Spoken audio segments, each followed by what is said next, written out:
Hi friends, ವರ್ಷಗಟ್ಟಲೆ ಆಯಿತು ಮಳೆ ನೋಡಿದೆ. ಈಗ ನೋಡ್ರಿ ಮಸ್ತ್ ಮಳೆ ಬರ್ತುಂಟು. ಸೊ ಈ ಮಳೆಯಲ್ಲಿ ಒಂದು ಸಾಲಿಡ್ ಟ್ರೆಕ್ಕಿಂಗ್ ಮಾಡುವ, ಹಾಗೆ ಒಂದು ಸಾಲಿಡ್ ಸ್ಟೇ ಮಾಡುವ. ಇಲ್ಲಿ ನೋಡ್ರಿ ಹಿಂದೆ ಹೋಮ್ ಸ್ಟೇ ಕಾಣ್ತಾ ಉಂಟು ನಿಮಗೆ.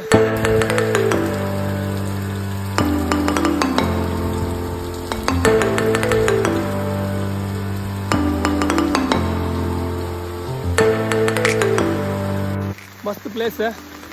ಸೊ ಡೀಟೇಲ್ಸ್ ಫುಲ್ ಕೊಡುತ್ತೆ. ಇದ್ರ ಹತ್ರ ಯಾವ ಪ್ಲೇಸ್ ನೋಡ್ಬೋದು, ಏನೇನು ಆಕ್ಟಿವಿಟಿ ಮಾಡ್ಬೋದು ಅಂತ ನಿಮಗೆ ಕಂಪ್ಲೀಟಾಗಿ ಹೇಳುತ್ತೆ.